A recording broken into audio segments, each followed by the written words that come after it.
Okay, so hi. Okay, so hi, welcome you all to the live interacting sessions. Uh, this is week number 4, and the topic is chemical applications of symmetry and group theory.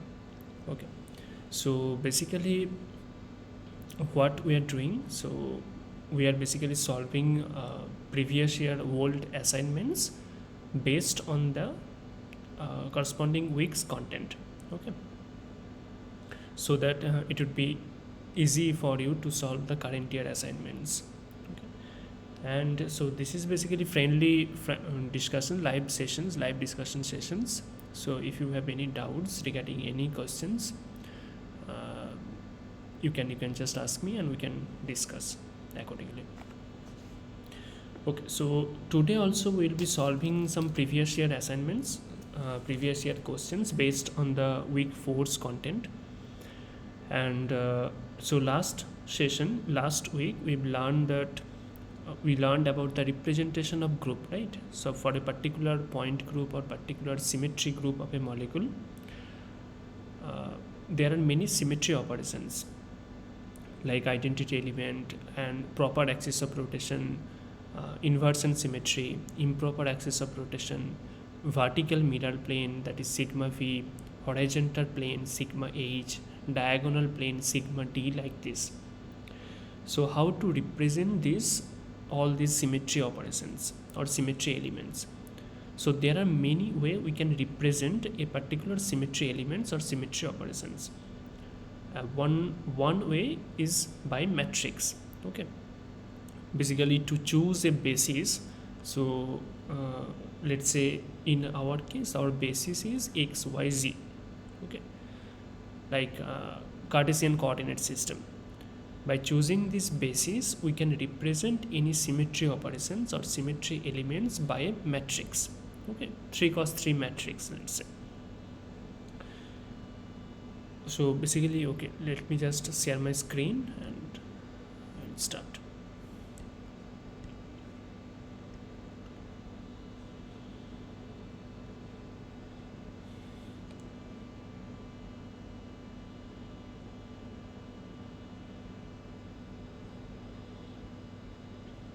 Yeah. So basically, so first one is a representation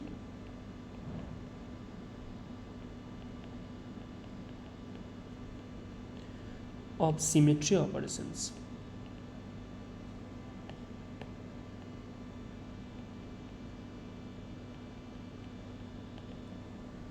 Okay. So for a particular point group, there are many symmetry operations, and how to represent this. So just I discussed last week. So one way to represent these symmetry operations is writing a matrix. Okay. So by choosing a basis, so our basis here is three-dimensional Cartesian coordinate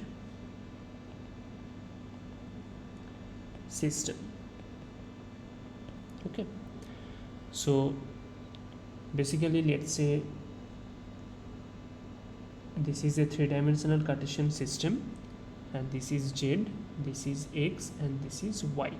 Okay, so by choosing this as basis x y z, let's say some symmetry operations, let's say identity operations is some matrix this. After operating this identity operation on the point x, y, z, I am getting a new point, let's say x prime, y prime, and z prime.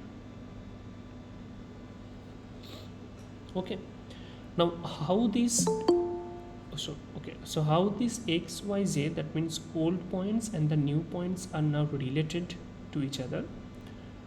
By just defining this, we can define the matrix elements. So basically for identity operations, let's say identity means doing nothing, that means the old x point and the new x prime point will be identical, and the similarly for y and y prime and z prime. That's why all the diagonal elements will be 1 and the off diagonal elements will be 0, right? So this is how we can represent an identity operation by 3 cos 3 matrix. Okay. Say 3 cos 3 matrix. So basically the formula is just to choose a basis. Here our basis is 3D Cartesian coordinate system, and then by defining a point, let's say this is the point, old point P, which is x, y and z.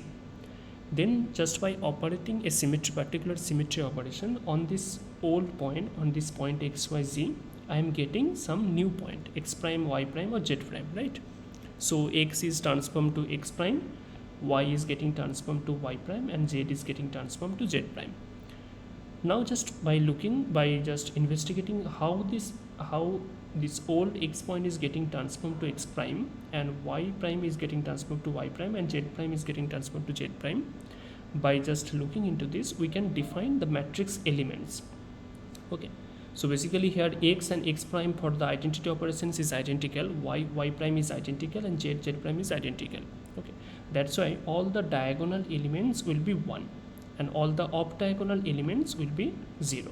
Okay, so that's why by choosing a basis of 3D Cartesian coordinate system, we can represent our identity operation as 3 cos 3 matrix, where all the diagonal elements are set to 1 and the off diagonal elements are set to 0. Similar to this identity element, we can represent inversion, right? So we discussed this also last week. So just I'm quickly going through this basically. So I is basically inversion symmetry, right?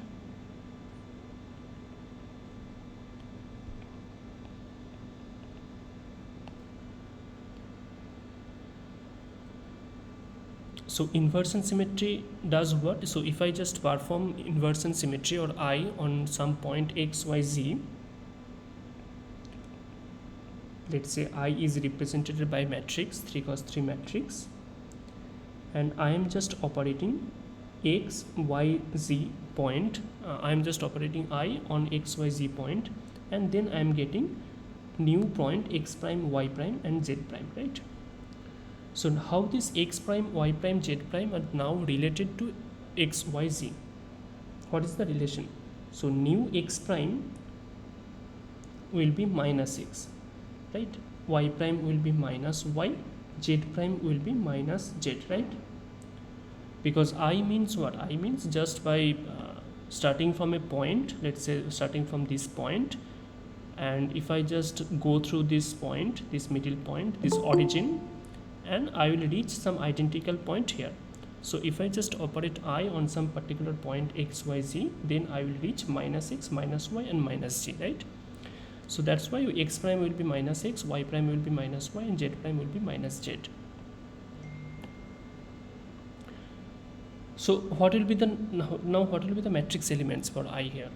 Because these are the old points x, y, z, and the new points are minus x, minus y and minus z, right? So all the diagonal elements will be minus 1 here. Okay, and the off diagonal elements will be 0. Okay, so this is the matrix representation using a basis of 3D Cartesian coordinate system, and where all the diagonal elements are minus 1 and the off diagonal elements are 0. Why it is minus 1? You can easily understand here, because minus 1, because the old point x is now getting transformed into minus x. Okay, and the y is also getting transformed into minus y and z is also getting transformed into minus z, right? That's why all the diagonal elements are minus 1. Similarly for C3 also you can represent this like, or C3 in general Cn operation, that means proper axis of rotation,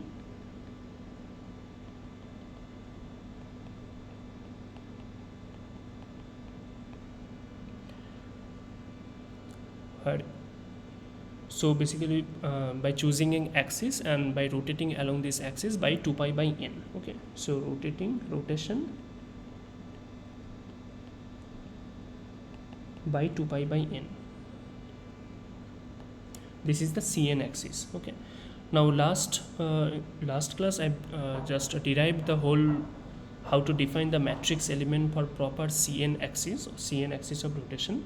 So basically what was this, if I just choose a z axis, so this is the, let's say, 3D Cartesian coordinate system. This is z, this is x, and this is y, and let's say this is some point P, old point, and by rotating this anti-clockwise I am getting a new point P prime. Okay, and I am choosing this is the xy plane, this is xy plane, and I am choosing the Cn axis as z axis, along z axis, and I am performing rotation along z axis. Okay, so since I am performing rotation along z axis, that's why the z coordinate will be unchanged here. Okay, so new z coordinate means z prime will be equal to z. Since I am choosing my Cn axis along z axis, if I choose my Cn axis along x axis, then our x coordinate will be unchanged. That means x prime will be equal to x. And if I also choose my Cn axis along y, then our y coordinate will be unchanged, because when I am doing rotation, then z is just rotating, right? So that's why the z coordinate doesn't change. So z prime will be z, our new coordinate, and x prime and the y prime will get mixed up. It will be like x, it will not be like x and y. Okay, so it will get mixed up. So what will be the matrix element? So I derived last one. So Cn matrix element, if you perform rotation by theta anti-clockwise, then it will be cos theta sin theta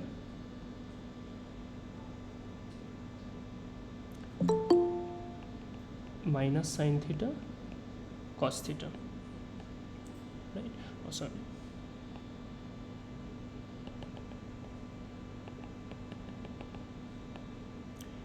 Then it will be 0 0 0 0 1. So yeah, so last week we derived that cos theta cos phi minus sin phi 0 minus sin phi cos phi 0, and then 0 0 1. Okay,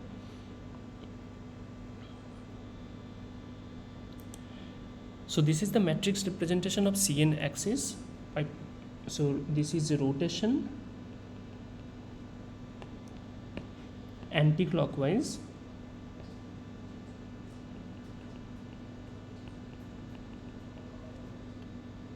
by certain angle theta along z axis. Okay, so these all these things we have learned. Now the important thing is so there is another important thing about the symmetric group or point group, or for any particular symmetry operations, which is character, right? So we have learned character table or for a particular point group in our lecture videos. So what is the character corresponding to a particular symmetry operation? Okay, so how do we define the character?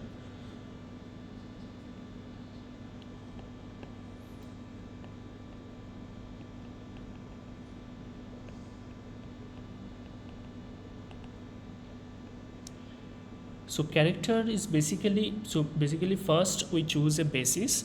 So we can choose different bases to represent our symmetry operations. Okay, so here for simplicity we are choosing a 3D Cartesian coordinate system, but we can choose any basis, like any local bond or normal mode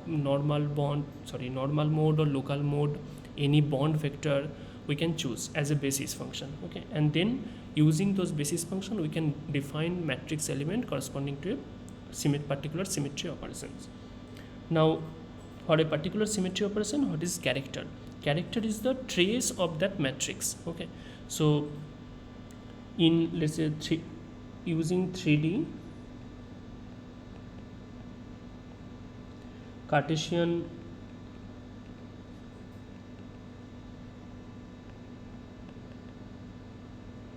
coordinate system as basis.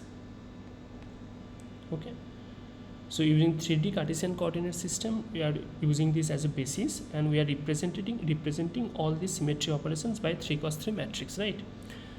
So what will be the character? Character will be just the trace of the matrix.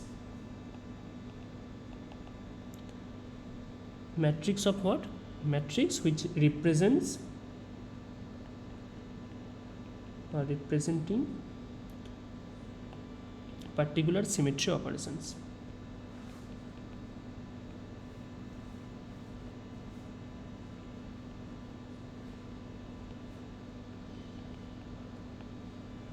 Okay, trace means sum of diagonal elements. So if you have a square matrix like 3 cos 3 matrix, or any dimensional square matrix, or if any dimensional matrix, so trace of a matrix is basically the sum of all diagonal elements. Okay, that means, let's say, for identity matrix,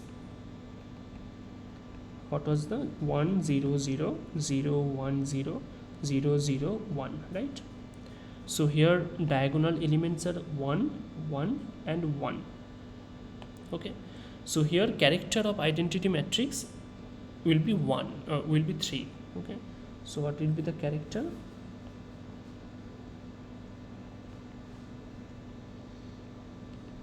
Character will be 1 plus 1 plus 1 will be equal to 3. Okay, so this is how we define character corresponding to a particular symmetry operations or symmetry elements. Okay, so character is basically the trace of that matrix in a particular basis. Okay, it can be one dimensional basis or one. So if I choose just one basis, let's say x or y or z coordinate, then our matrix will be 1 cross 1, only one element will be there. So then the character will be just that element. Okay, now if I choose two-dimensional basis, let's say x and y or y and z and x and z, like this, then our matrix will be 2 cos 2 matrix, and the character of that particular representation will be trace of that matrix, that is the sum of diagonal elements. If I use three-dimensional basis like x, y, z, like in this case, then our matrix will be 3 cos 3 matrix, then the character of that particular representation will be sum of diagonal elements. So here in this case, since the identity matrix is 3 cos 3 and the sum of diagonal elements will be 3, like this. Okay, so this is character.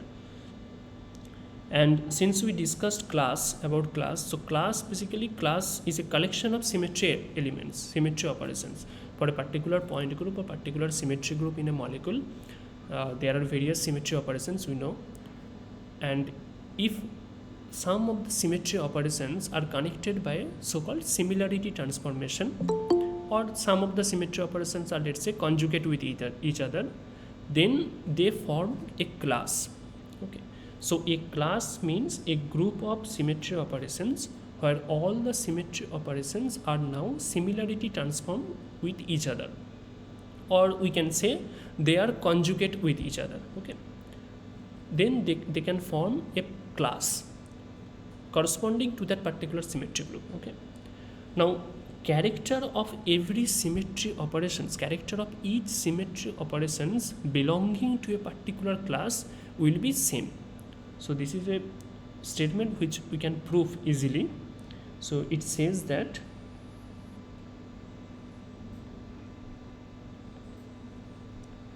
character of each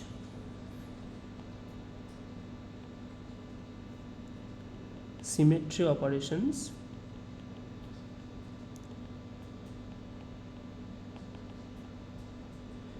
belonging to a particular group, particular class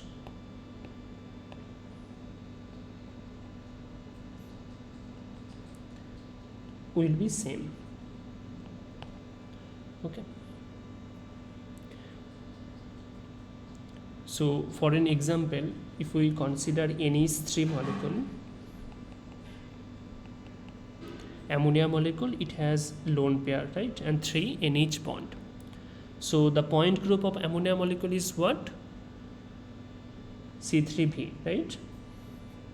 So it has CN axis, that is C3 axis, and the 3 vertical plane of symmetry.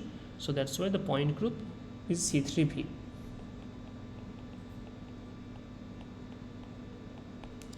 Now what are the symmetry operations? Possible symmetry operations: identity element E, C3, C3 square, that means 2 times C3, then 3 sigma V, sigma V, sigma V prime, and sigma V double prime. Okay, these are the possible symmetry operations belonging of corresponding to a C3V symmetry group, point group. Now if I just represent, or if I represent C3 and C3 square and all these symmetry operations by a matrix, by some matrix representation, and if I compute character of that of those matrices, then we can see that the C3 and C3 square will form class, because these two symmetry operations are now conjugate with each other, because we can these C3 and C3 square are now can be defined by similarity transformation. Okay, and these 3 sigma v's can form class, because all these symmetry operations are now conjugate with each other. They are in relationship by similarity transformation. So the character of these C3 and these sigma v's will be same. Okay, so basically we can write E 2 C3 and 3 sigma v's, okay, like this. So here 3 sigma v means sigma v prime and sigma v double prime are now a class, now form a class. 2 C3 means C3 and C3 square now form a class. So the character of these will be same, and character of all these 3 sigma v's will be same. Okay, then I'll just come to the reducible or irreducible representation. Okay, then I'll just come to the great orthogonality theorem. Okay, so before that, let me just check. Okay, so if you have any doubt for any particular questions, we can discuss, you can ask.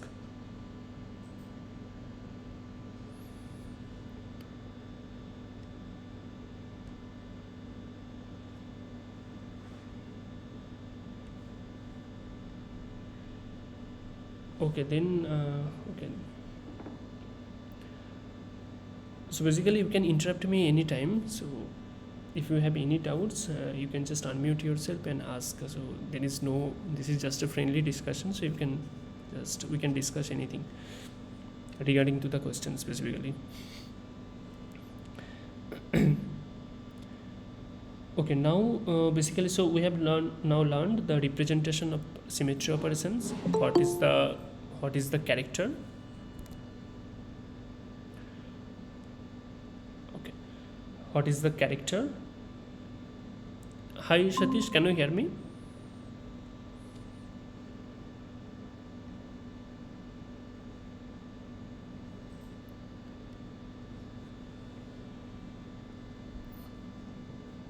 Hello.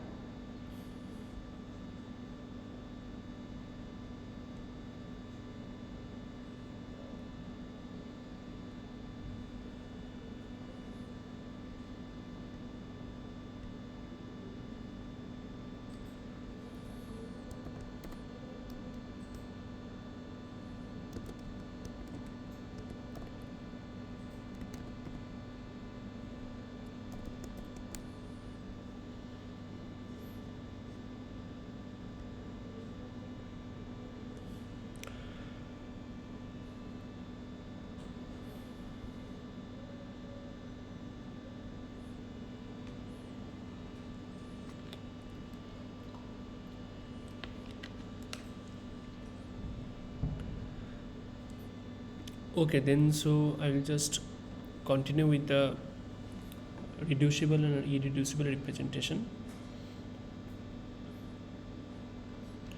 Then I will discuss some previous year questions.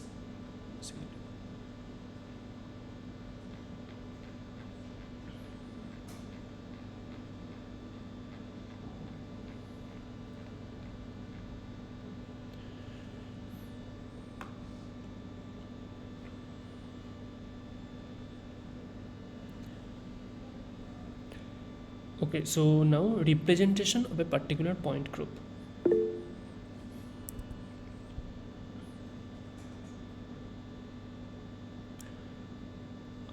Okay, thanks.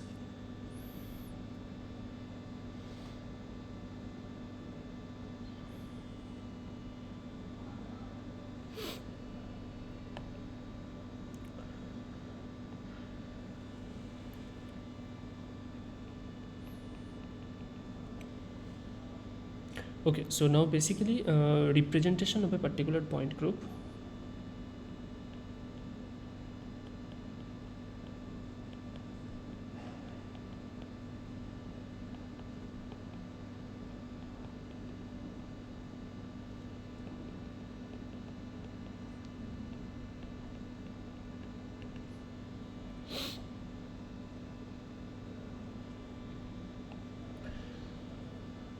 Okay, so let's consider a molecule, let's say NH3.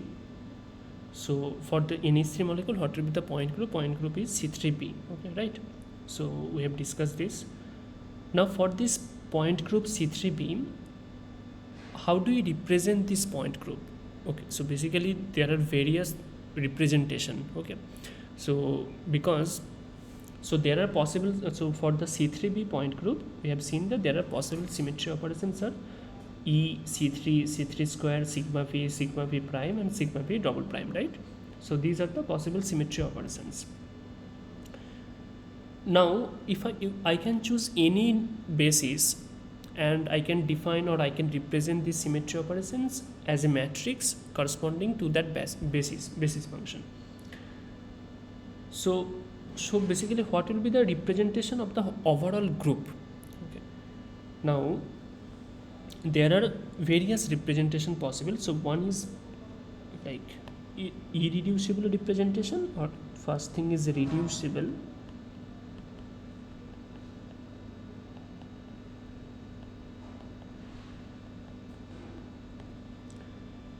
Second one is irreducible.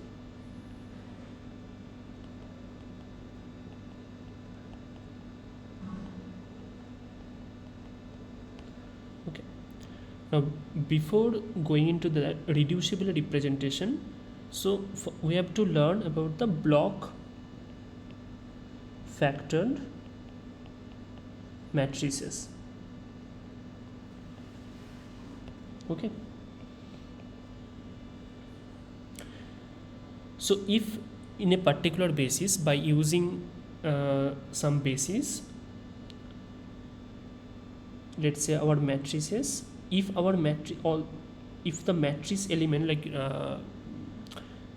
non-zero matrix element are factored in a block, like as along the diagonal of that matrix, of the whole matrix, if the all the non-zero elements are factored as a block along the diagonal, then we call this matrix, or we name this matrix as the block diagonal or block factored matrix. Okay, so like this. So let's say this is 1 0 1 2. Okay, then let's say this is 3, and let's say this is 1 3 2 1 2 2 and 4 0 1, let's say, and all the other elements let's say 0.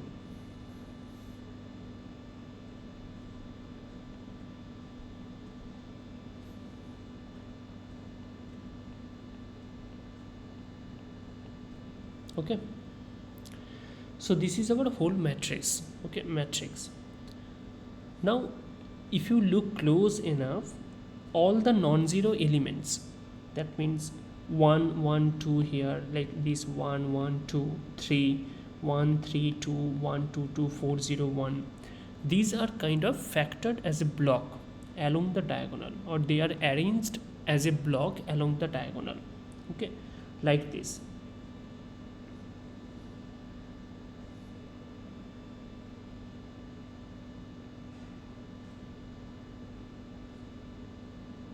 Okay, now clearly you can see here, this is a block, that's a block, and this is a block, right?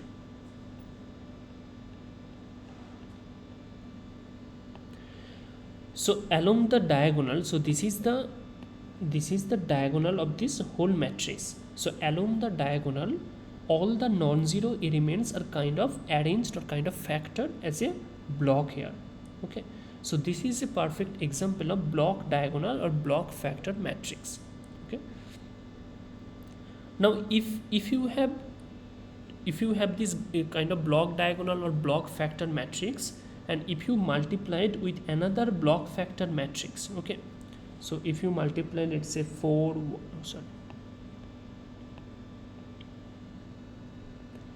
1 2 3, then let's say this is 1, and this is, let's say 0 1 2 3 0 2 and 2 1 1, and all the other elements, let's say 0.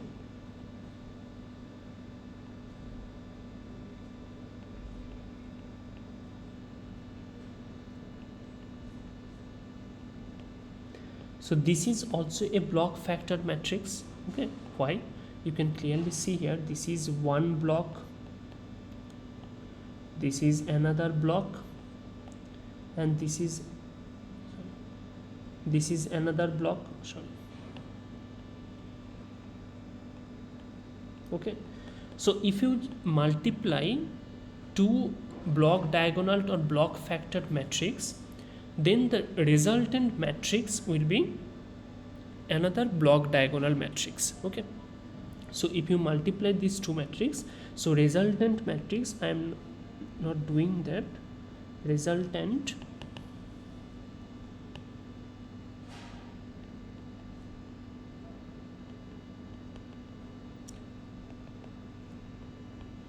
will be block diagonal,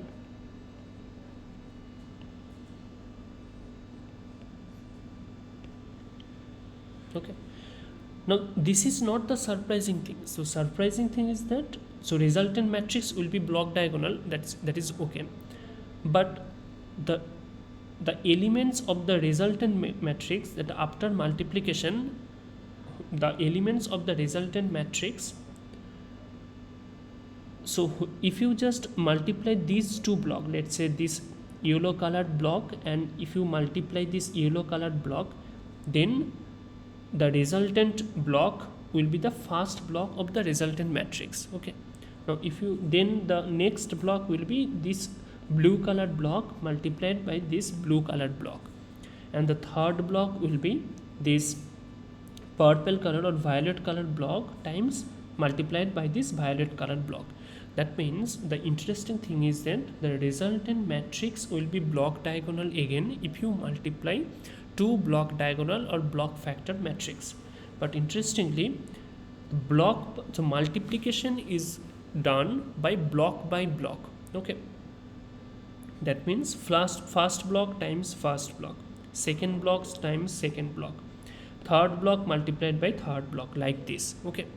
That means in an overall big matrix, okay, so this is an overall big matrix. So in a big matrix, if the matrix is block factored, that means all the non-zero elements are kind of arranged or factored as a block along the diagonal, then all these small blocks can also represent the matrix, or can also represent the symmetry operations, okay. So basically the main message is that in a block factored matrix, okay, main message is that for a block diagonal matrix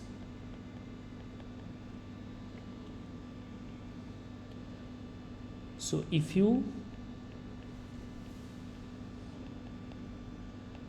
multiply two block diagonal matrix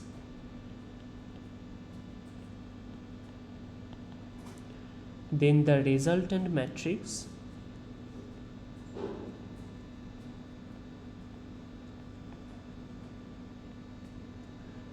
will be block diagonal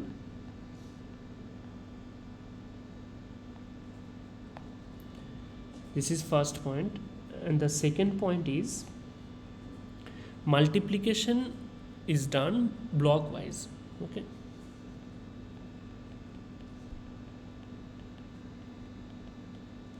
multiplication will be done block wise.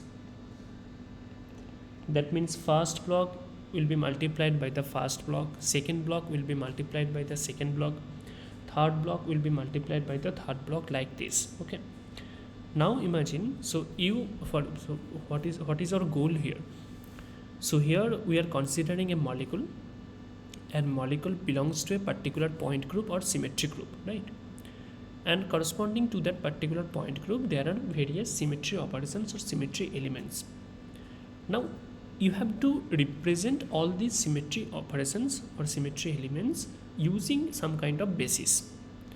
Let's say you choose a basis where all these symmetry operations can be represented by a matrix where all the non-zero elements are kind of arranged as a block along the diagonal. Now if you represent all these symmetry operations with this kind of matrix, this kind of block diagonal matrix, then also these individual blocks are kind of so then you have to define group multiplication table, right? Then that we discussed in the previous weeks.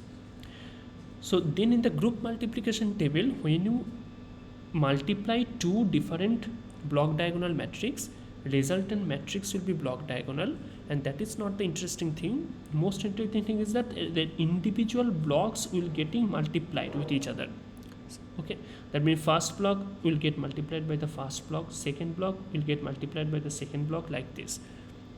So for a particular symmetry operation there are various possible representation, and all these individual blocks can now represent that symmetry operations. Okay, so that means this whole big matrix is reducible. Okay, that means you can reduce this whole big matrix by some smaller matrix by which you can also represent that particular symmetry operation.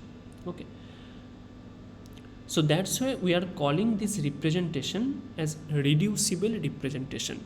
Reducible representation means so if you choose a particular basis, and in that basis if you represent some symmetry operations with a matrices corresponding to that basis, corresponding to some basis, then if you can reduce that big matrix or big representation by similarity transformation to a lower dimensional matrix, okay, then you can call that original representation as reducible representation. Okay, so you can just reduce it right here, just I have shown them, I have shown.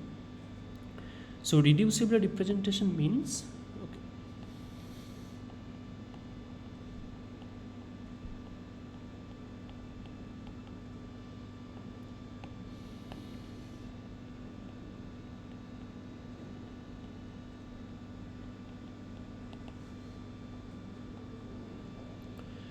reducible representation means if you can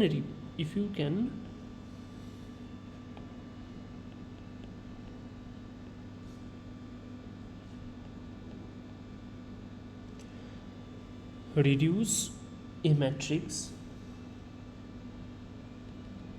or representation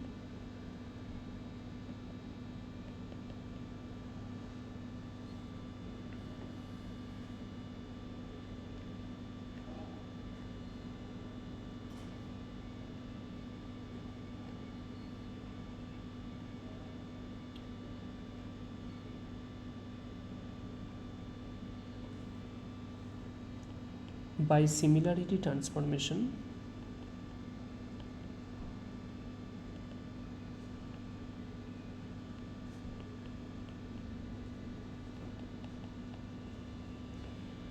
then you can call the original matrix a reducible representation.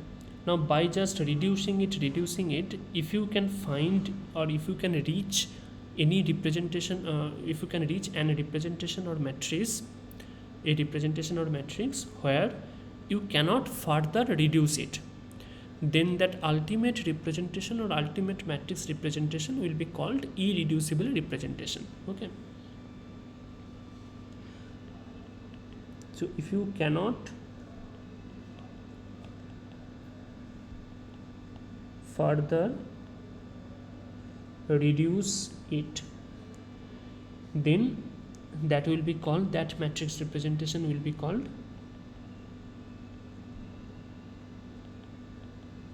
irreducible representation.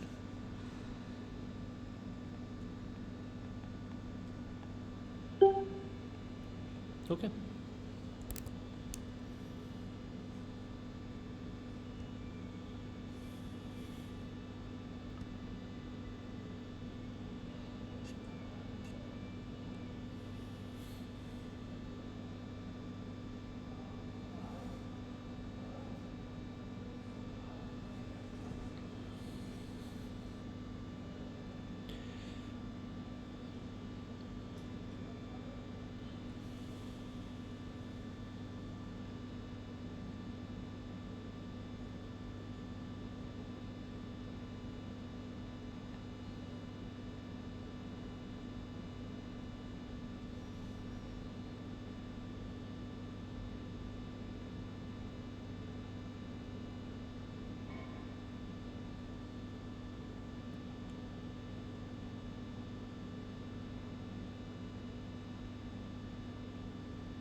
So the irreducible, basically the irreducible representation will going to be very important to represent our character table, basically character table for a particular point group. So reducible representation is, so reducible representation means you, for a matrix representation where you can reduce the dimension of the matrix by some kind of similarity transformation. Okay, or you can generate new matrices or each matrix in the set into a new one, so all the new ones can be taken apart in the same way, give two or more representation of smaller dimension. And irreducible representation means, so after just reducing it, if you cannot further reduce any reducible representation, then the ultimate matrix representation will be called irreducible representation. That means you cannot reduce the dimension anymore. Okay,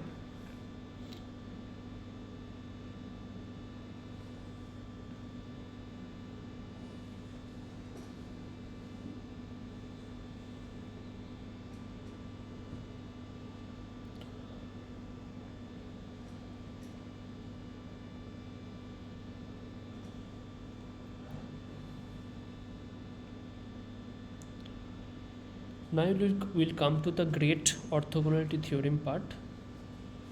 So before that we have to define character table, right?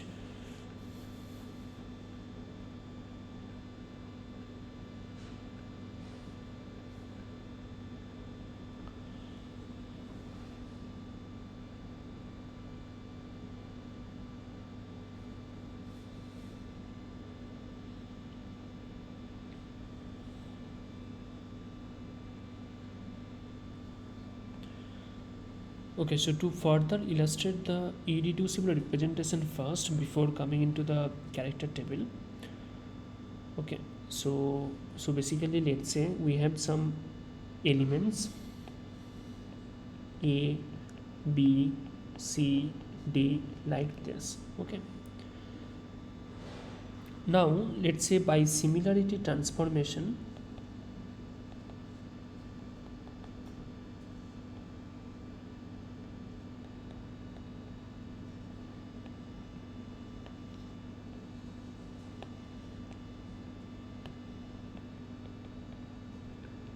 you are just transforming, let's say, A prime new matrices, new set of matrices. This is some set of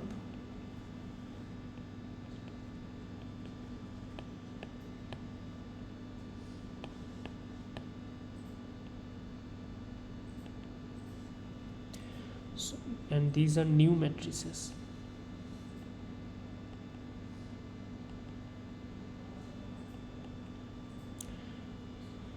So A prime will be equal to,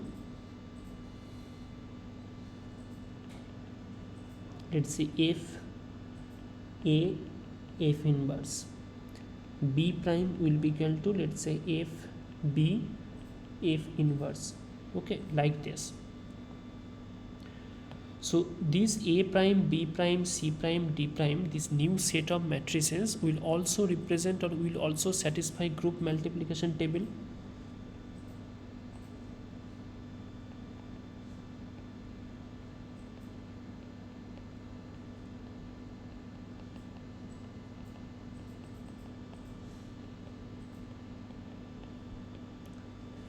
Group multiplication table, right? Now let's say these new set of matrices are kind of block diagonal. Now if you define A prime with A prime B, then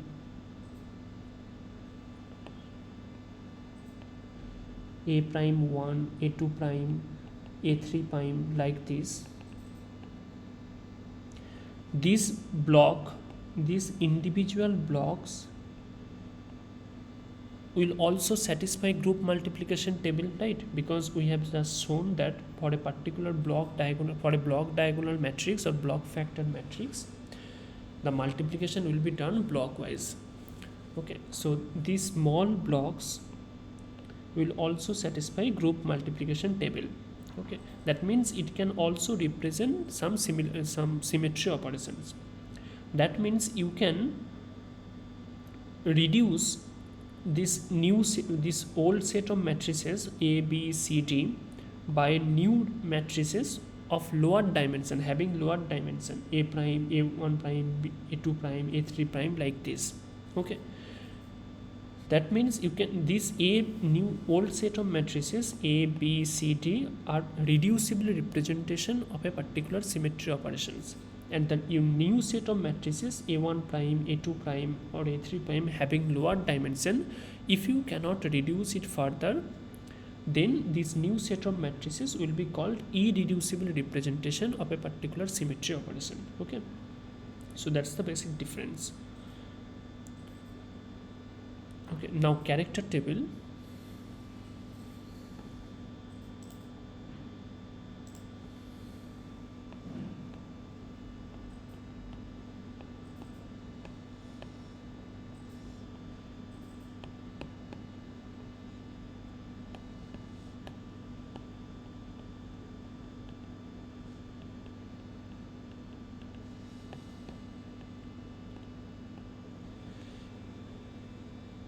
So what is the character table? Character table is basically for a particular point group.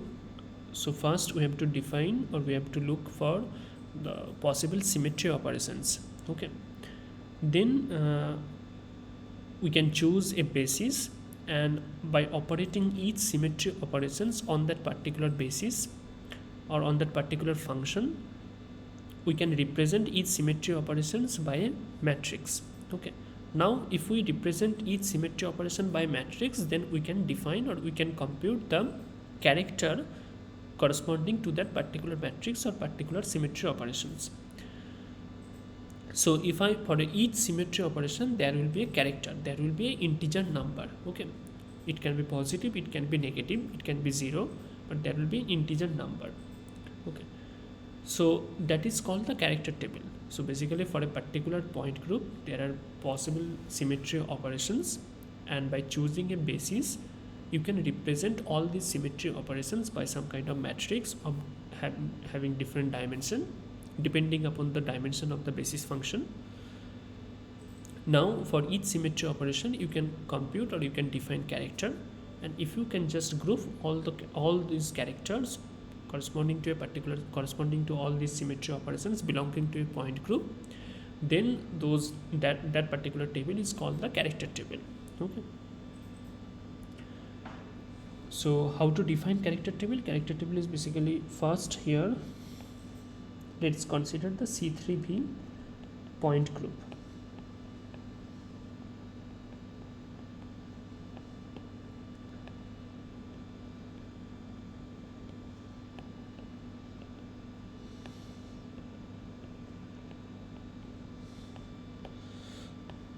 C3V point group.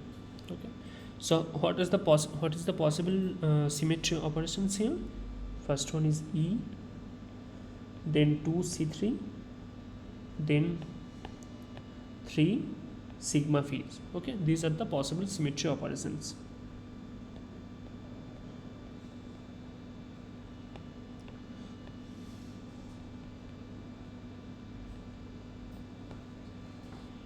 Okay, so to define character table or to write down the character table, first we have to write the point group, then in the next area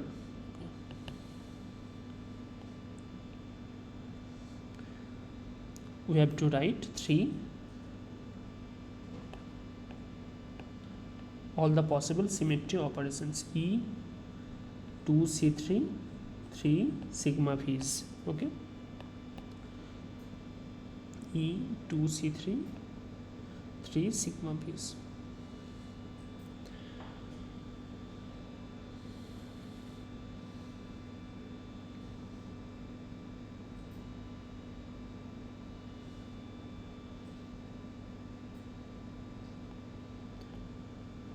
Okay, now okay, let me just, so these will be filled out by the characters of the particular representation. Now we choose a basis. Okay, now let's consider first C3. So we have seen that for the C3,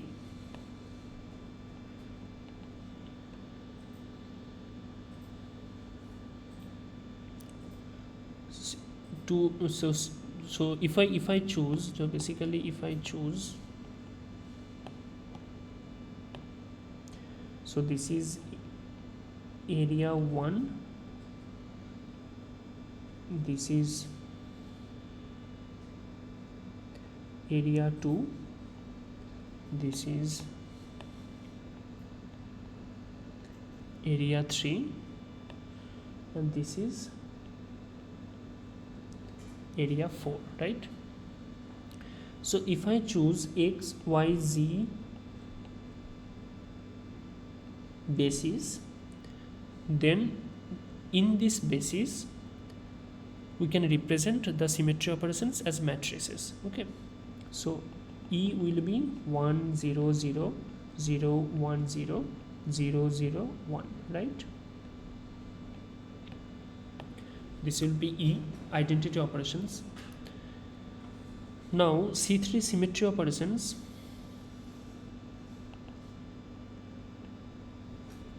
will be cos 2 pi by 3,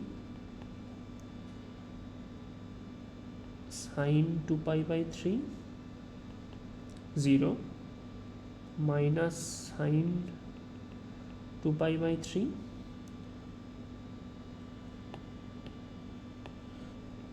cos 2 pi by 3, 0 0 0 1, right?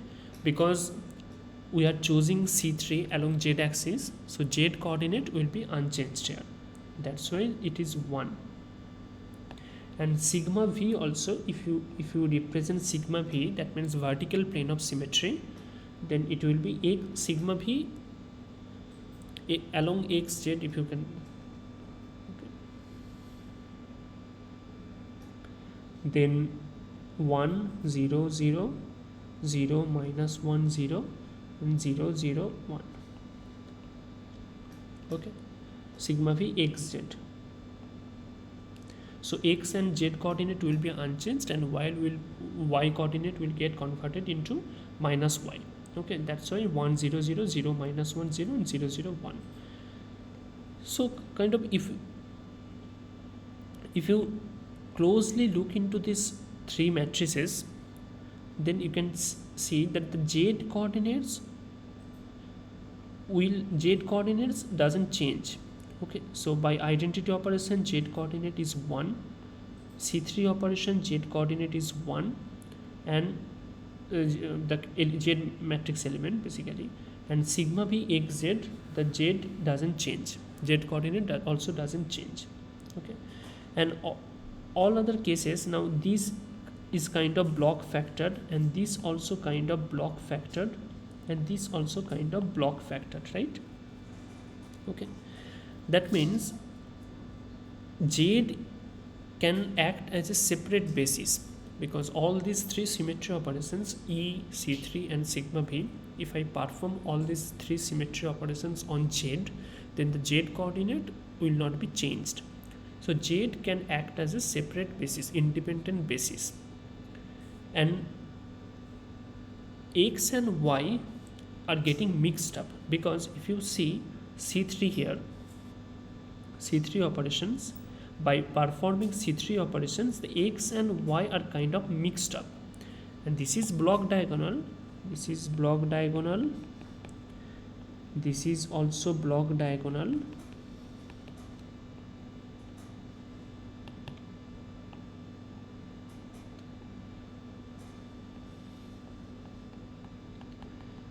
right? These are block diagonal. Block diagonal means these are block, all the non-zero elements are kind of block factored along the diagonal.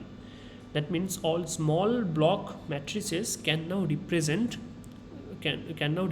symmetry operations.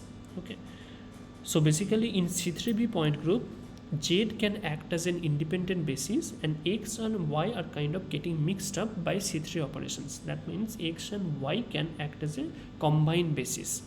Okay, so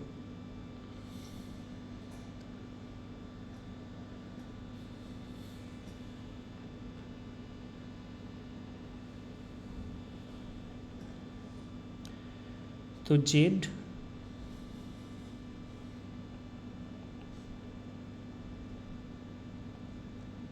can act as independent basis,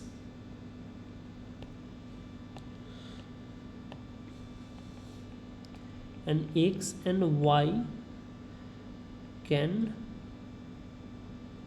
combinedly act as basis. Okay, now in the character table, these will be representations, irreducible representations.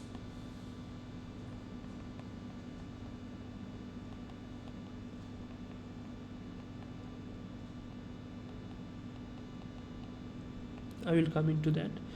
So in the area 3, we have to write the basis, like by performing all these symmetry operations on this basis, how all these basis functions are now getting converted. So basically in area 3 we have to write down the basis or function. It can be rotational axis also. Rotational axis means, so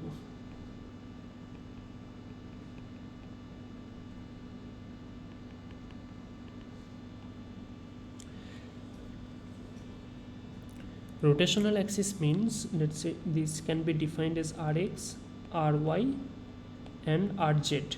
These are the rotation axis. Rotation axis we can define just by choosing a axis along which we are just rotating, and we can define by curved arrow. We can define by this curved arrow. Okay, so that, let's say this is a rotation axis and this is curved arrow. Okay, we can represent rotation axis by doing this. So in area 3, all the basis function, that be z, x, y, rx, ry, rz, we can write. And in the area 4, or the binary product of basis function, that means x square, y square, x, y, xz, yz, etc., or the binary products will be written in area 4. Okay, in area 4.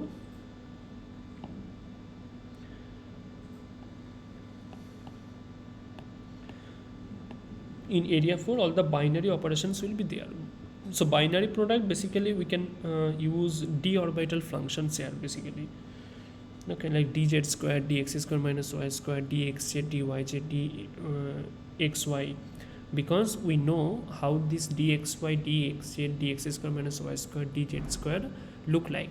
So we can operate different symmetry operations on these orbitals, and we can easily represent all these symmetry operations by some kind of matrices, and we can easily find out what is the character, what will be the character of that particular representation, a particular symmetry operations.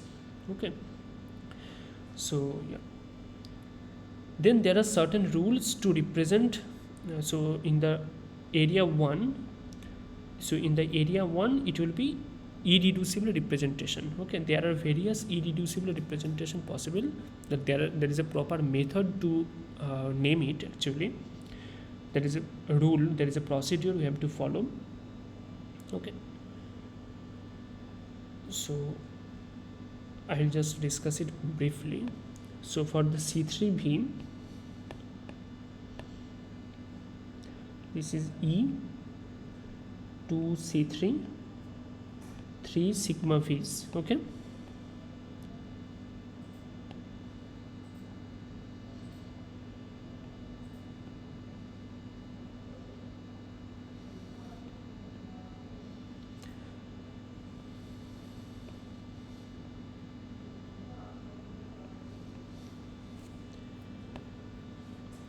now as a basis you can choose Z. So I have just discussed Z can act as an independent basis. Then here you can set RZ, and this is X and Y combinedly, or Rx and Ry combinedly act as a basis. Okay, so rotational axis you can define by choosing a axis and by defining a curved arrow. Okay, now the character will be, so E will do nothing, so character will be 1. So it is a one dimensional matrix. So Z is just act as a basis. That means it is one dimension is 1. That means identity element matrix dimension will be 1. The symmetry will be, character will be 1. C3, if I perform C3 operation along Z, the Z coordinate will be unchanged. So character will also be 1. Sigma V, same case, will be 1, right? Now RZ, if I perform E on RZ is also dimension 1, just one basis. That's why the identity element character will be 1. C3, if I perform, so rotate, choosing a Z axis, RZ, and by curved arrow, that means we are doing rotation along the Z axis. That means the character will be 1, because we are also clockwise rotating, so character will be 1.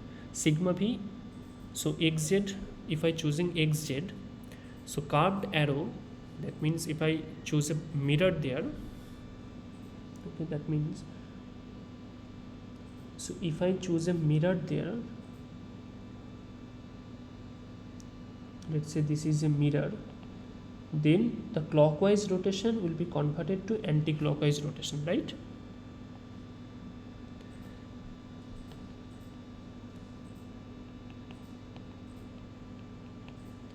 Clockwise rotation will be converted to anti-clockwise rotation. That's why its character will be -1.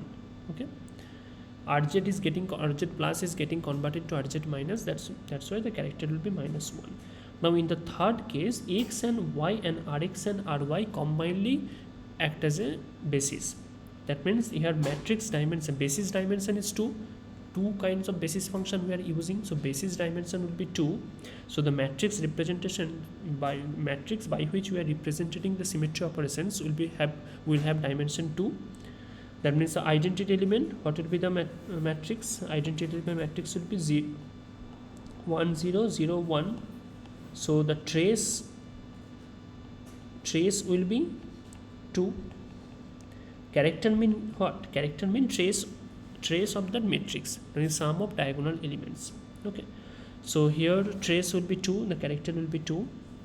Then X and Y, if I perform C3, then if you just do cos theta, cos 2 pi by 3, sin 2 pi by 3, minus sine 2 pi by 3 cos 2 pi by 3. So the trace will be 2 cos 2 pi by 3, right? This is will be trace for C3. Why? Because the matrix representation will be cos 2 pi by 3 minus sine 2 pi by 3, sorry, minus sine 2 pi by 3 and cos 2 pi by 3, right? So the trace will be just the diagonal elements, so it will be 2 cos 2 pi by 3, okay? So it will be minus 1. And the sigma v, if you just perform sigma v xz on x and y, then x coordinate will be unchanged and the y will get converted to minus y, okay?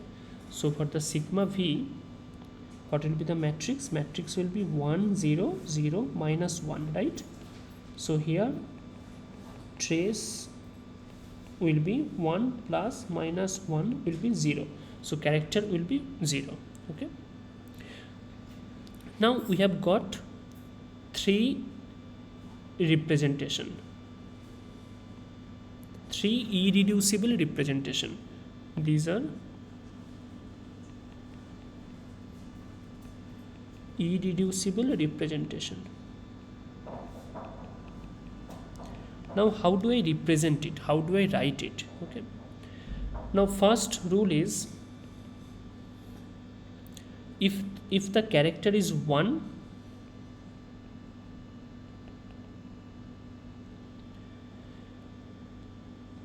if the character of identity is 1, then it will be A or B, okay?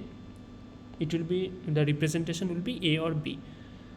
Now when it will be A and when it will be B, it will be decided by the symmetry or asymmetry by performing Cn proper axis of rotation. So if I performing Cn proper axis of rotation on that particular basis, if I get symmetric, that means if the by performing Cn operation, if the basis doesn't change, then the representation will start with A, okay? And if I will get if I get asymmetric by performing Cn operation on that basis, then it will start with B, okay? Like this. So E first for the first representation, character of identity element is 1, okay? Then that means character in the corresponding irreducible representation will start with A. Now by C3 operations also we are getting 1, that means it is symmetric under C3 operation, that means it will start with A. Then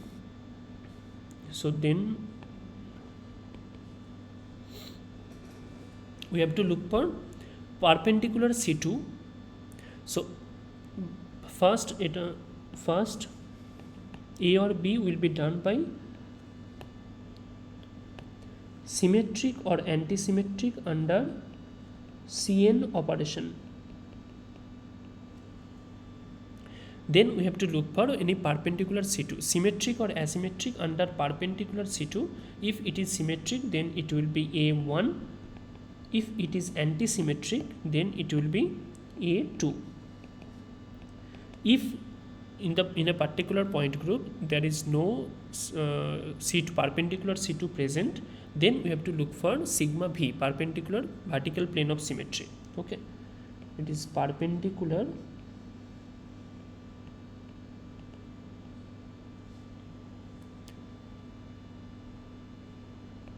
C2 or sigma v, okay?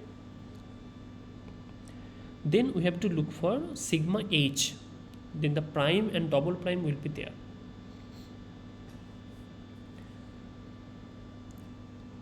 A prime or A double prime or B prime or B double prime, it will be prime and double prime.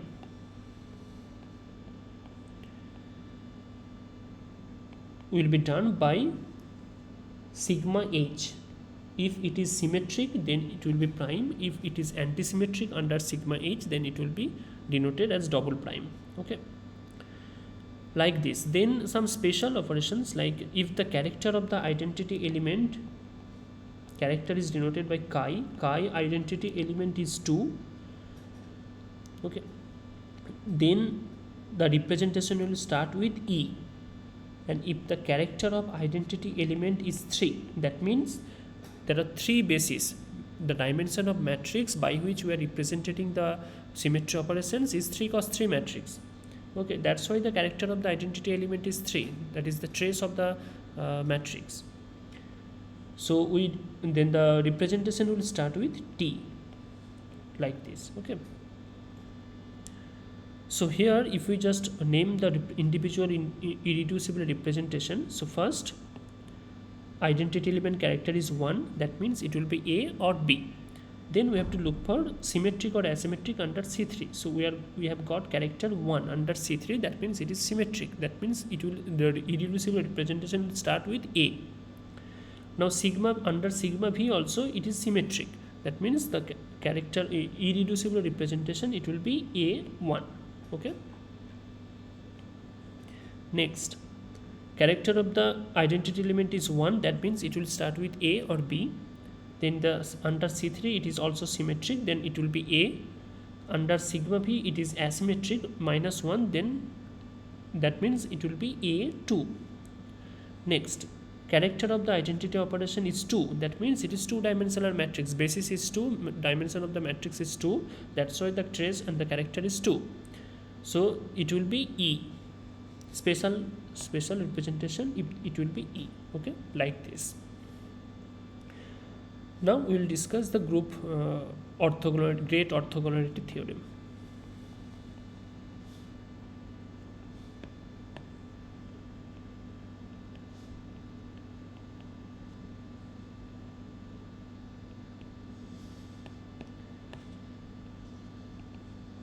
It is the most important theorem.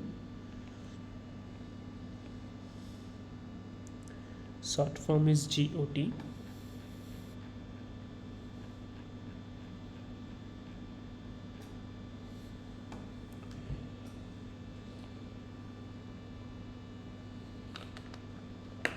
Okay. So what is great orthogonality theorem? So till now, what we have done, what we have seen, we have defined a molecule. So for a part, consider a molecule which belongs to a particular symmetry group or point group, and there are possible symmetry operations belonging to a particular symmetry point group. Now we can choose some basis to represent each symmetry operations by matrix of some dimension, and then by counting the sum of the diagonal elements or from the trace of that matrix, we can get the character. Then we can write down the character table, and then we can write down the each irreducible representation. Okay, till now we have done all these things. Now what is the great orthogonality theorem here? Great orthogonality theorem says that, like in this character table, let's consider this C3b character table. Okay, now if you elaborate this character table, so here for the A1 irreducible representation, here Z is acting as an independent basis, just one basis, that means dimension of the matrix by which we are representing each symmetry operations will be 1. So that's why we are getting character of identity of element is 1. Okay, now A2 representation, here also RZ is only basis, one dimensional basis, matrix dimension will be 1, identity element character is 1. Now third E representation, here X and Y or Rx and Ry combinedly represent combinedly act as a basis for E representation. That means basis number of basis is 2. That means dimension of the matrix by which we are representing these symmetry operations will be 2. So what will be the identity matrix representation? It will be 1 0 0 1. Then the trace will be 1 plus 1, which will be equal to 2. That's why the character of the identity element is 2. Okay. Now great orthogonality theorem says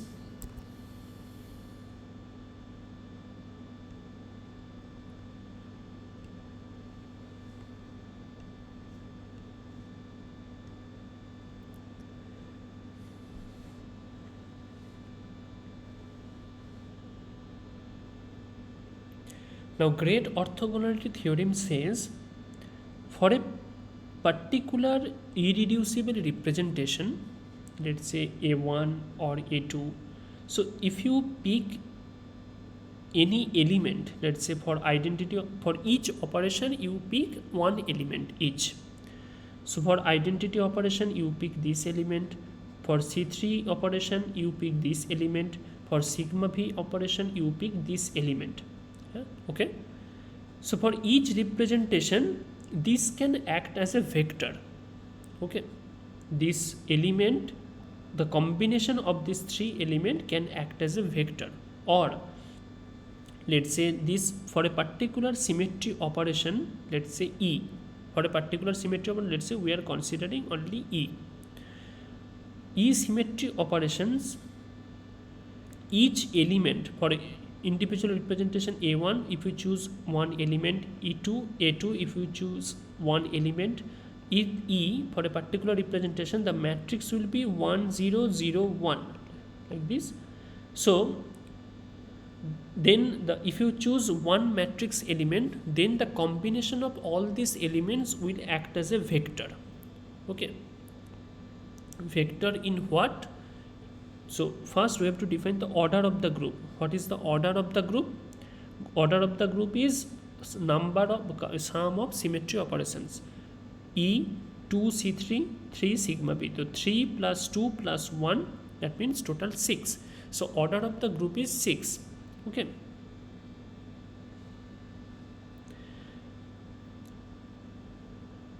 So if you choose these 6 elements, like first 1, then there is 4 elements. All these elements can act as a vector in 6-dimensional space. Okay. And great orthogonality theorem says all these vectors are mutually orthogonal to each other and they are normalized. Okay, that is the main theorem of great orthogonality theorem. Okay, what is this? So mathematically speaking,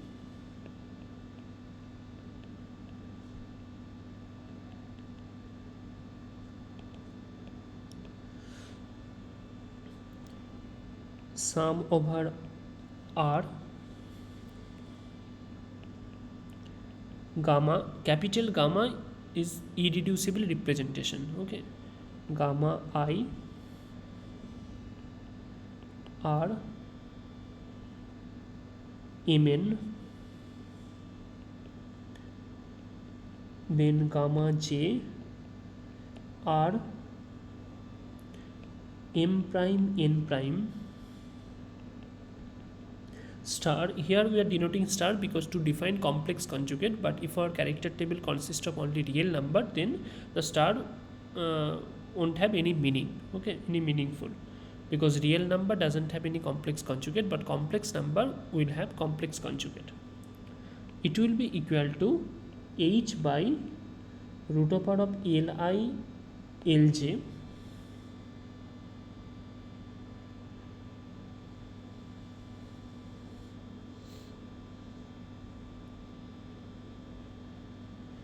L is the dimension of ith representation, then it will be delta ij delta m prime delta n prime.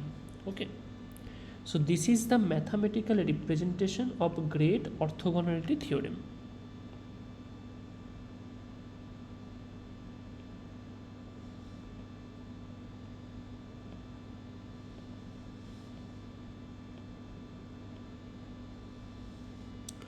What does this say? Here R is the individual symmetry operations. R is symmetry operations. Gamma is irreducible representation. Each individual irreducible representation.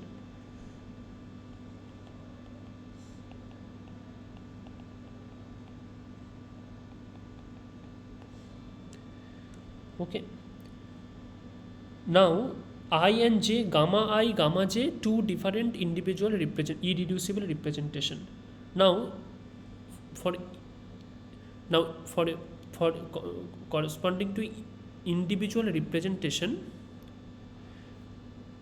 there are we represent symmetry operations, each symmetry operations by a matrix. Now if you this M in gamma IR Mn means this is the Mn matrix element corresponding to a symmetry operations R corresponding to a irreducible representation gamma I. Okay, this is the meaning.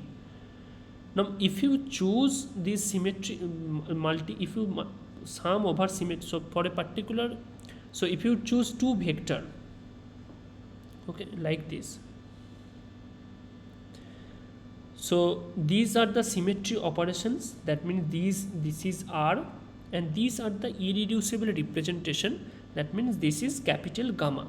Okay, now if you sum over these symmetry operations and if you consider two rows, okay, and if you pick Mn elements, then the two rows can act as a vector, and great orthogonality theorem says these two vectors will be mutually orthogonal to each other and they are normalized. Okay, that is the basic principle.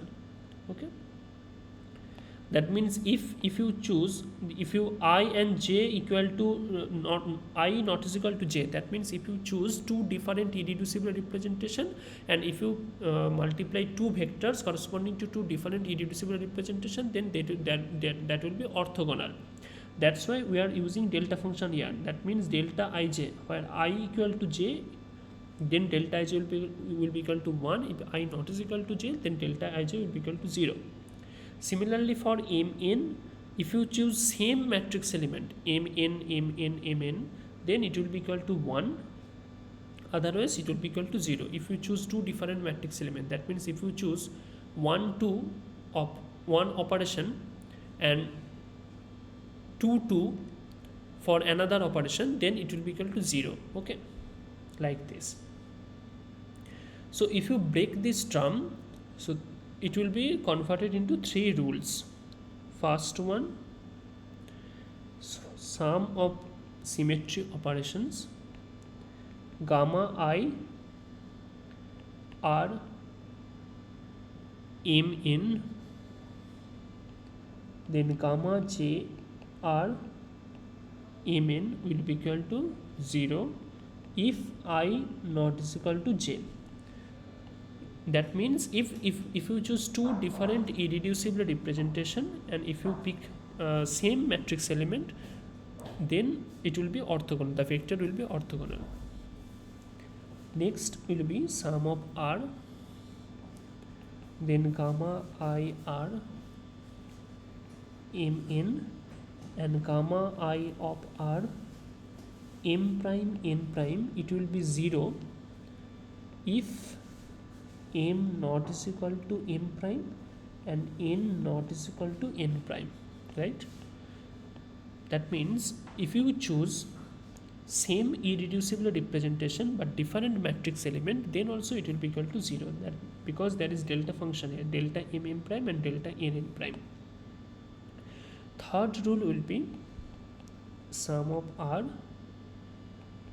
gamma of R Mn and gamma of I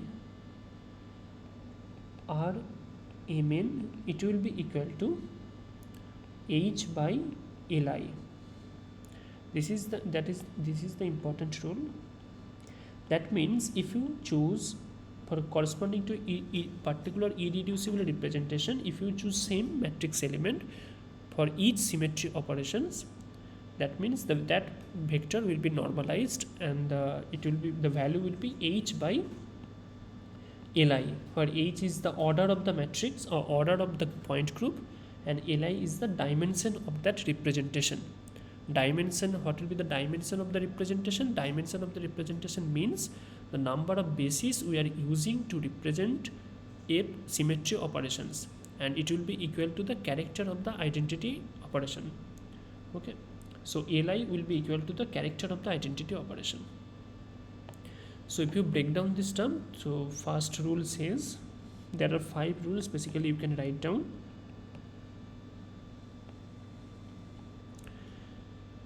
First one is says the number of the square of dimension of each irreducible representation will be equal to the order of the group.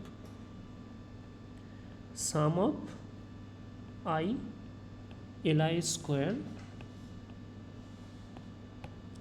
that means it will be equal to L1 square plus L2 square plus L3 square dot dot dot, it will be equal to H. Okay, this is one of the most important thing.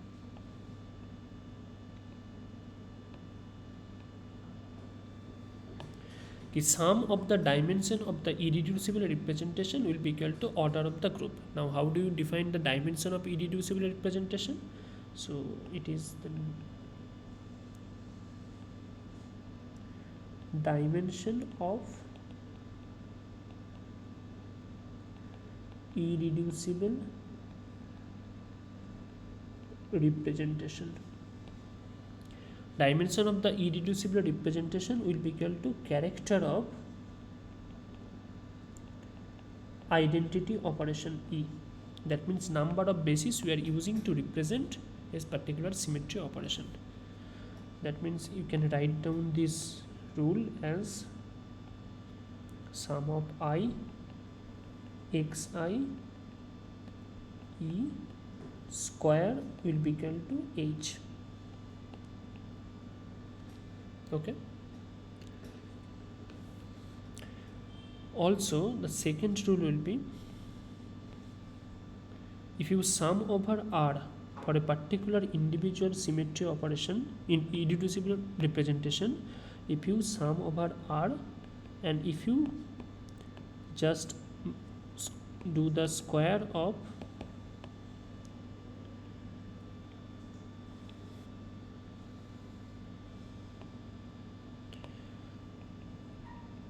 R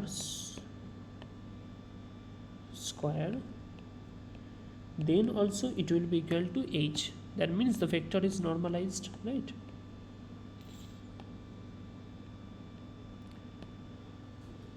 Like this. So like this, if you can derive other 3 rules also. So third one, like the vector will be diagonal. That means if you sum over symmetry operations, then the character of I then multiplied by the character of J R will be equal to 0.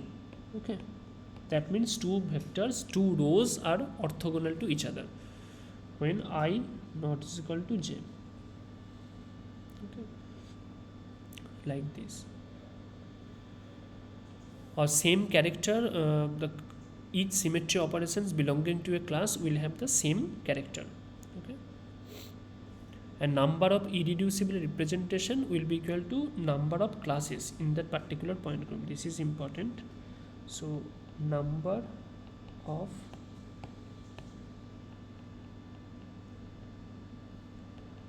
irreducible representation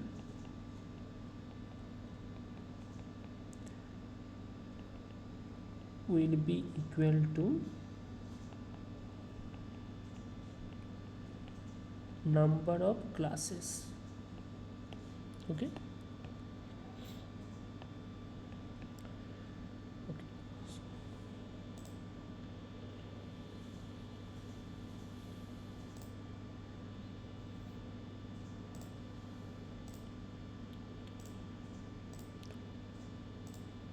Now we'll solve some previous year assignments.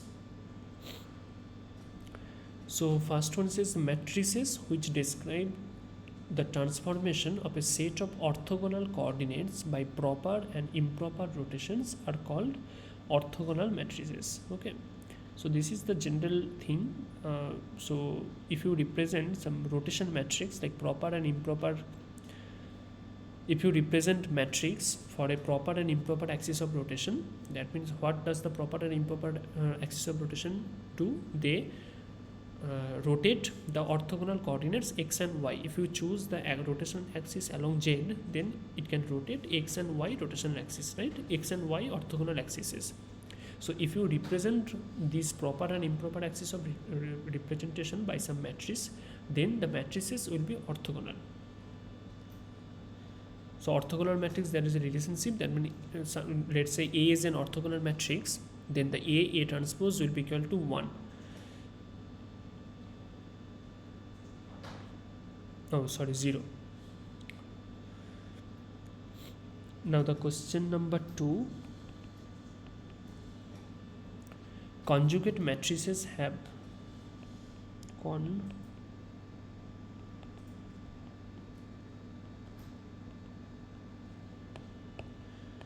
conjugate matrices have dash character. Option A is different. Option B, no relation.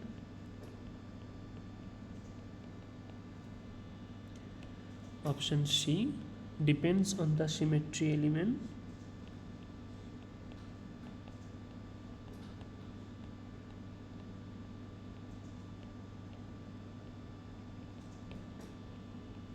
Option D, identical.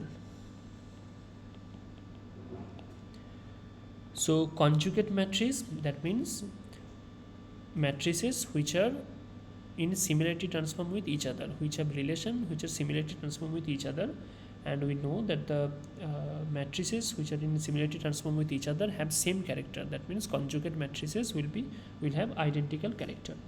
Okay.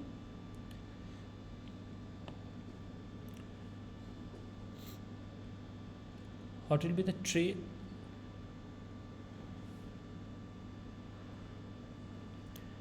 Question number C. A complete set of elements that are conjugate to one another is called a class. We know that. Okay. Now, what is the trace of a matrix for C2Z clockwise operation in XYZ coordinate system? So, question is trace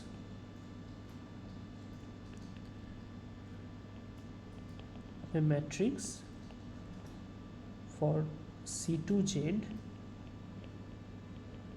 clockwise rotation in XYZ system. Okay. Now X, this is X, this is Y, this is Z. C2Z means along Z axis you are defining an axis and performing a C2 operation. Okay. Now what will be the matrix representation? Matrix representation for general axis, general CN axis will be, for anti-clockwise will be cos theta sin theta minus sin theta cos theta 0 0 1 0 0. This is for general CN axis. Okay, anti-clockwise. Now for the clockwise case, so it will be theta will be minus theta, right?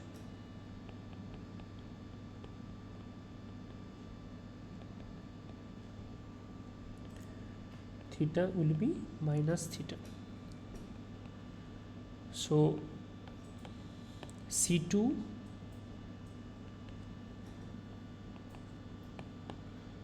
C2Z will be, theta will be 180 degree,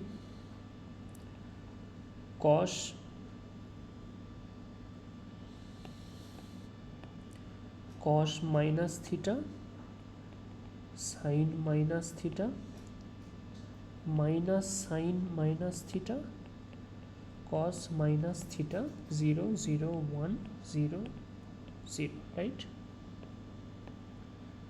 So it will be identical to what? Cos minus theta will be equal to cos theta, sin minus theta will be equal to minus sin theta, minus sin minus theta will be equal to sin theta, cos minus theta will be equal to cos theta, 0 0 1 0 0.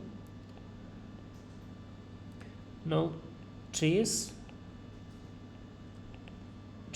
of the matrix will be what? 1 plus 2 cos theta, right? So 1 plus 2 cos theta, here theta is here 180 degree, right? C2z, that means theta is 180 degree, so cos 180. So 1 plus cos 180 means minus 1, so minus 2, that means minus 1. So trace will be minus 1. Okay, so this will be the answer.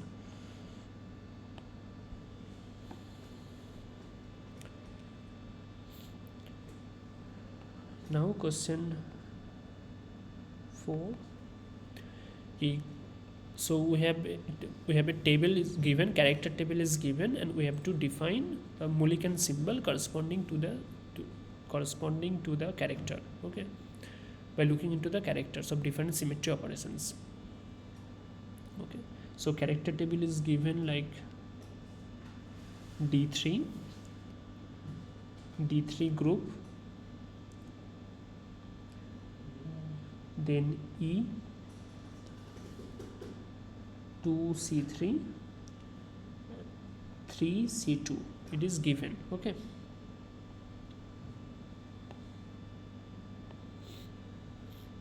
now it is gamma 1 given, and a character of identity element is 1, C3 is 1, C2 is minus 1. Now we have to find out what is gamma. How do we represent gamma? Okay, now what is the rule here? First we have to look for the character of the identity operation. Here character of the identity operation is 1, that means it will start with A or B, right? Because basis dimension is 1. Now it is symmetric under C3 also, that means it will start with A. Then we have to look for perpendicular C2, and if perpendicular C2 is not present, then sigma V. Here perpendicular C2 is present and it is anti-symmetric, that means character is minus 1 with respect to perpendicular C2. So it will start with A and then the subscript will be 2, right? Because it is anti-symmetric with respect to C2 operation. So the gamma 1 will be A2 representation. Okay.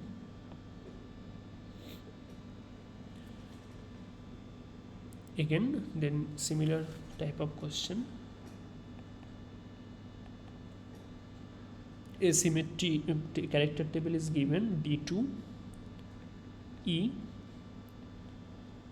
C2Z C2Y C2X. Now it is gamma 2 1 1 1 1. Okay, now we have to define how to represent gamma 2 here. Okay, now again what will be the so first we have to look for the character of the identity operation. Here it is 1, that means the basis dimension is 1. We have used only one basis to represent matrices for E identical symmetry operations. That means the gamma 2 will start with A or B. Okay, both are possible. Now we have to look for C2, the principal axis of rotation along Z. Here it is symmetric with respect to C2Z, that means it will start with A. Now then we have to look for any perpendicular C2. So perpendicular C2 means perpendicular to the Z axis, that means X and Y axis. Here C2X and Y both are symmetric with respect to C2X and C2Y. That means it will start with A and the subscript will be 1. Okay.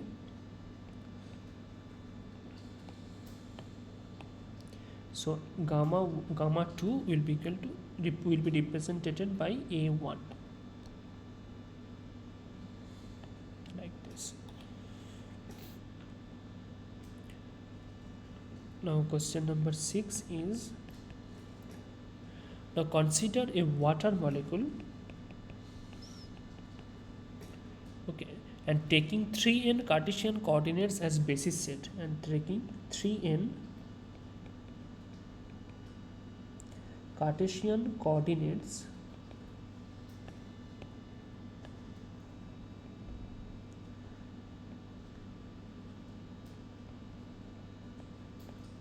as basis set, what will be the reducible representation?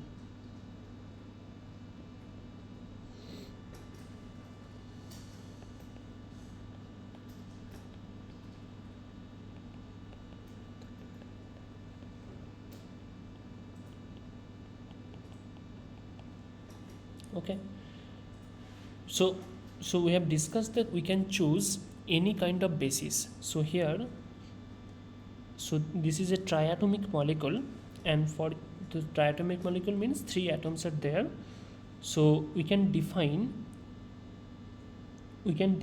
each 3 axes on each atom. Okay, like 3 XYZ axis on hydrogen atom, this hydrogen atom, this oxygen atom, and this hydrogen atom, and combinedly, that means 3 axes on hydrogen atom here, 3 axes on oxygen atom here, and 3 axes on this hydrogen atom here. So combinedly there are 9 axes.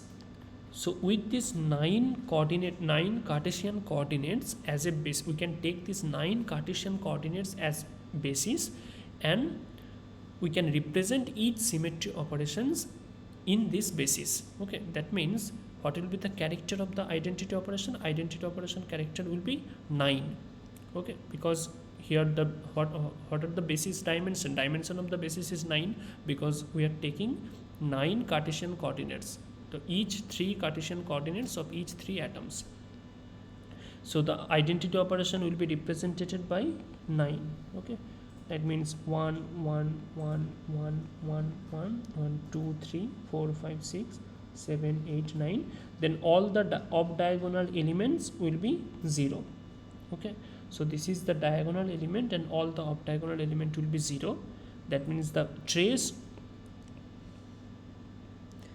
or character of this identity operation will be 9. Okay,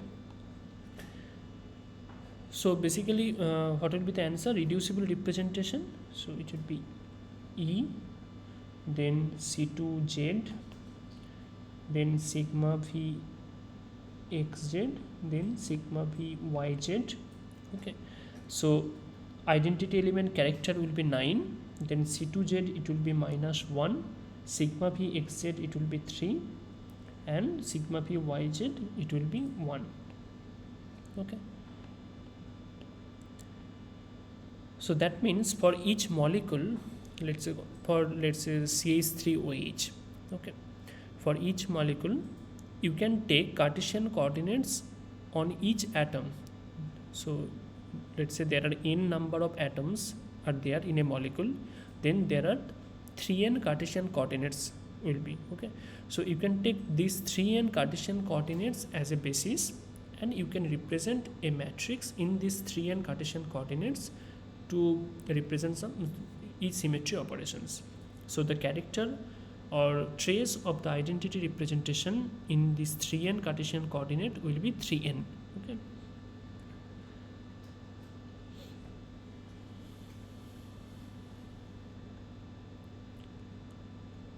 now if you take ammonia molecule like this, if you take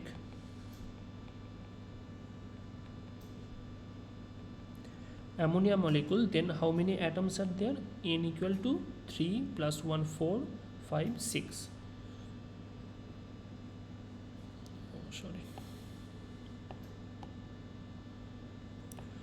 So ammonia molecule number of atoms will be 4. So that means total number of Cartesian coordinates will be 3n. So 3 times 4 equal to 12. So the character or dimension of basis will be 12. So character of the identity operation will be 12. So chi of E will be equal to 12, like this. Okay. And then if you can perform its other symmetry operations on this Cartesian coordinate system. Like for water, let's say this is sigma v x z. Okay. And let's say you define three Cartesian coordinate x, y, z here.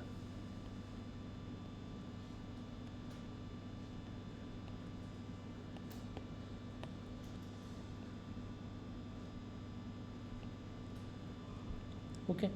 Now after performing sigma xz on these 3n Cartesian coordinates, that means 9 coordinates, what will be the character of the sigma v? Now you see, so if you take sigma v xz, then this z and the x coordinate will not be changed. Okay, this 1z and 1x, 1z, 1x, 1z, 1x will not be changed. That means total 6 coordinates will not be changed.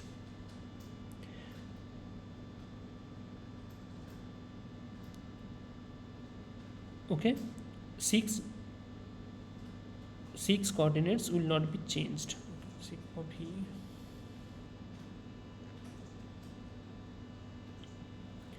And then the y coordinate will be minus y, right?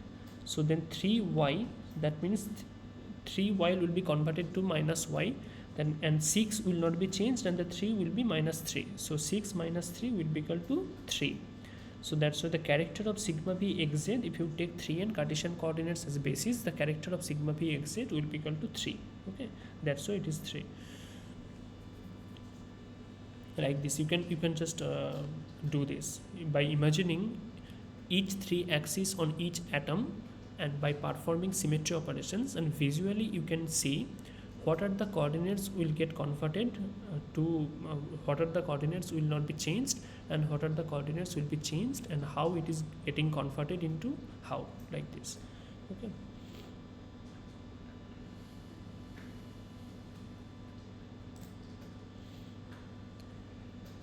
Okay, so these are the basically basics, and by the other old assignments are basically kind of repetitive of these questions. Like there are questions from class. Class means the character will be same. Group of symmetry operations which have character same will form a class. They are conjugate with each other, and they can be converted into each other by similarity transformation, etc. And then Mulliken symbol, you all know how to define or how to represent a irreducible representation, or how to name, how to write down the corresponding Mulliken symbol for a corresponding to an irreducible representation, right? Then the great orthogonality theorem, that means no two rows or two vectors will be mutually orthogonal, or they will be normalized, and the dimension of each representation, each irreducible, basically the dimension square of the dimension of each irreducible representation will be equal to order of the group. That means the square of the character of identity operations corresponding to each individual representation will be equal to order of the group. Okay, sum over square of character of each identity character of identity operation will be equal to order of the group. And no two rows and two columns will be mutually orthogonal, or they will be normalized.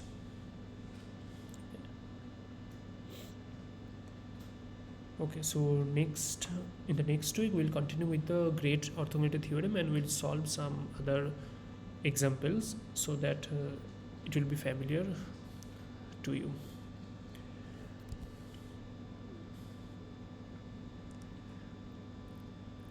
Okay, so thanks for joining. See you in the next week. Bye. I'm just signing.